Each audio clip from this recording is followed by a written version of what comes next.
నమస్తే, నేను ప్రియాంకారావు. రాజ్ కసిరెడ్డి మద్యం కుంభకోణం కేసులో A1గా ఉన్నాడు. మరి ఇప్పుడు ఈయనతో పాటు మిగిలిన వాళ్ళందరినీ కూడా ఇరికించేశాడా?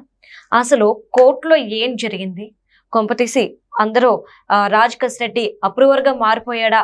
ఈ కేసులో ఇక కింగ్ పిన్ పట్టుకున్నట్టేనా, ఇంకా అరెస్ట్ కాక తప్పదా? ఇలాంటి చర్చ ఒకటి తెర మీదకి వచ్చింది. అసలు రాజ్ కసిరెడ్డి కోర్టులో ఏం మాట్లాడాడు అనేది తెలుసుకుందాం. మనతో మాట్లాడడానికి సీనియర్ జర్నలిస్ట్ సిఎస్ రావు గారు ఉన్నారు, ఆయన తెలుసుకుందాం. నమస్కారం సార్. సార్, ఇప్పుడు రాజ్ కసిరెడ్డి నోరు విప్పాడు, నిజాన్ని చెప్పేశాడు జడ్జి ముందు. సో ఆ కింగ్ పిన్ ఎవరైతే ఉన్నారో ఆయన అరెస్ట్ తప్పదు ఇంకని చెప్పి ఒక చర్చ వచ్చింది. అసలు ఏంటి, ఎందుకు ఈ చర్చ దారితీసింది? సో సుప్రీంకోర్టులో విచిత్రమైనటువంటి పరిణామం చోటు చేసుకుంది. రాజ్ కసిరెడ్డి తరఫున నాగముత్తు అనేటువంటి అడ్వకేట్ వాదించారు. లిక్కర్ స్కామ్ లో సిఐడి తరఫు నుంచి సిద్ధార్థ రౌతరా గారు వాదించారు. ఇరుపక్షాల వాదనలు ఏ సందర్భంగా బెయిల్ కోసం పిటిషన్ వేశారు రాజ్ కసిరెడ్డి. ఎందుకు? హైకోర్టులో రిజెక్ట్ చేసేసారు. అందుకని హైకోర్టులో రిజెక్ట్ చేశారు కాబట్టి నాకు బెయిల్ కావాలని చెప్పి సుప్రీంకోర్టుకు వెళ్ళారు. సుప్రీంకోర్టులో వాదనలు విన్నటువంటి జడ్జి, నువ్వు చేసిన దాదాపు 742 కోట్ల రూపాయలు కుంభకోణానికి పాల్పడ్డావు, దానికి సంబంధించిన ఆధారాలు క్లియర్గా కనిపిస్తూ ఉన్నాయి, 80 రోజులు జైల్లో ఉంటే సరిపోతుందా? 742 కోట్లు అంటే చిన్న అమౌంట్ అనుకుంటున్నావా అని చెప్పి కసిరెడ్డి రాజశేఖర రెడ్డి తరఫున వాదించినటువంటి నాగమూర్తికి ఒక రకంగా చెప్పాలంటే చురకలండి ఇచ్చాడు జడ్జి.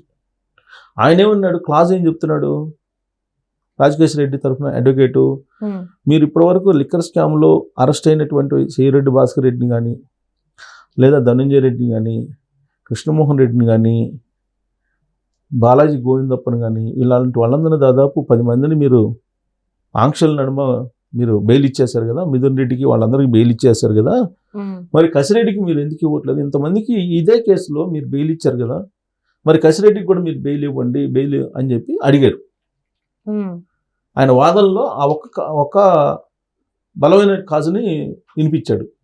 అప్పుడు జడ్జి రియాక్షన్ ఏంటంటే, మొత్తం ఇతనే చేశాడు, ఇతను చేసినటువంటి ఆధారాలు మొత్తం ఉన్నాయి దీంట్లో, 742 కోట్ల రూపాయలు సుమారుగా ఇతను హవాలా పాల్పడ్డాడు, అతని ఖాతాల్లోకి వెళ్ళిపోయి, అతని ఖాతాల నుంచి వేరే ఖాతాలకు వెళ్ళిపోయి సూట్ కేస్ కంపెనీలు క్రియేట్ చేశారు. కర్త కర్మ క్రియ మొత్తానికి ఈ కేసులో ఇతనే సూత్రధారి కనిపిస్తున్నాడు. అంత డబ్బులు మీరు కొమ్ముకోవడానికి, అవినీతికి పాల్పడి జైల్లో కొన్ని రోజులు ఉండటానికి ఏమైంది? సరిపోద్దా? 83 రోజులు సరిపోద్దా? చాలదు, అది చాలా పెద్ద కుంభకోణం ఇది అని చెప్పేసి చెప్పాడు. చెప్తే ఈయన లేదు, లిక్కర్ కేసులో మిగతా వాళ్ళు అందరికీ ఇచ్చారు కాబట్టి మాకు కూడా ఇవ్వాలి అని చెప్పేసి అడిగినప్పుడు వాద ప్రతివాదన నడుమ వాయిదా పడింది. ఇది కేసు అయితే వాయిదా పడింది. నెక్స్ట్ హియరింగ్స్లో మళ్ళీ వస్తుంది. సో ఇప్పుడు వీళ్ళు లిక్కర్ కేసులకు సంబంధించి చెవిరెడ్డి భాస్కర్ రెడ్డి ఆయన సుదీర్ఘకాలం పాటు జైల్లో ఉన్నాడు, ఆయన బయటకు వచ్చాడు. సో ఆల్మోస్ట్ అందరూ బయటకు వచ్చారు, ఒక కసిరెడ్డి రాజశేఖర రెడ్డి తప్ప. అంటే ఇప్పుడు ఇంకొక మాట కూడా అన్నాడు ఎవరు జడ్జి, ఆ మాటకి ఇప్పుడు బెయిల్ మీద ఉన్నటువంటి వాళ్ళందరూ తాడేపల్లిలో షేక్ అయ్యారంట.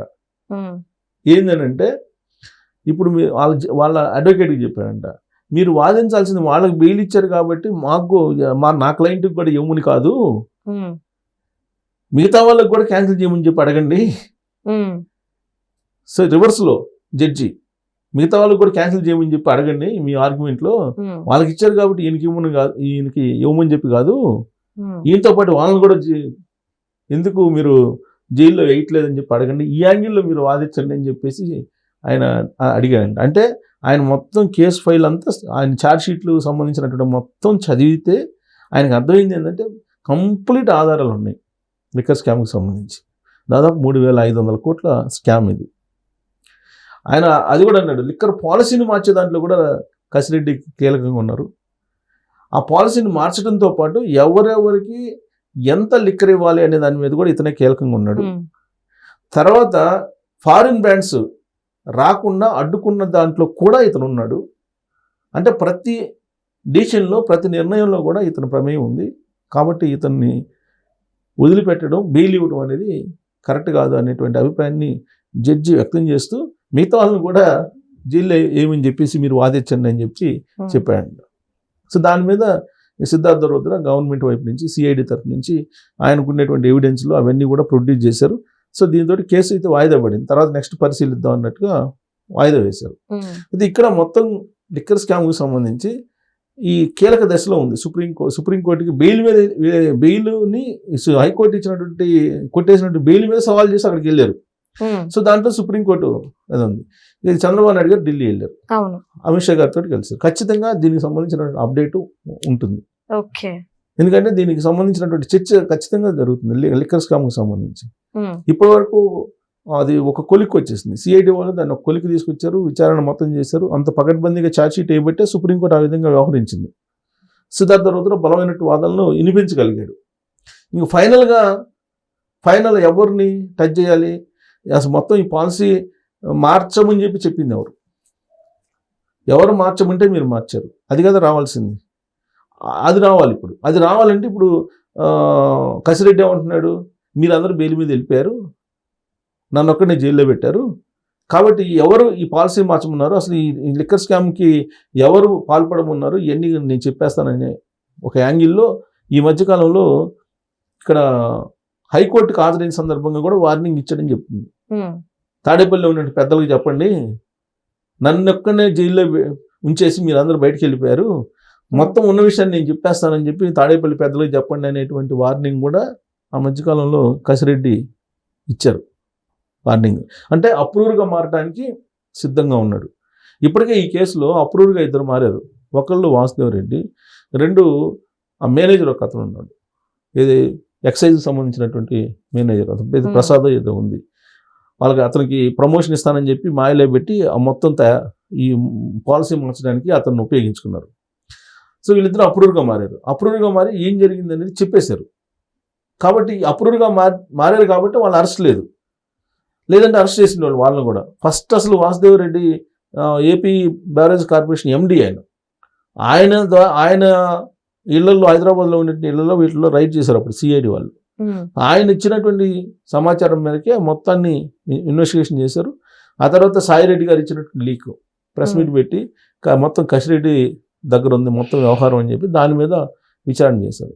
సో పగడ్బందీగా మొత్తం ఆధారాలతో సహా ప్రొడ్యూస్ చేశారు. ఇప్పుడు ఛార్జ్షీట్ కూడా చేశారు.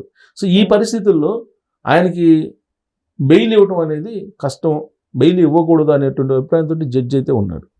దానికి కారణం ఏంటంటే బలమైనటువంటి వాదనలు సిద్ధార్థ రుద్ర వినిపించడం.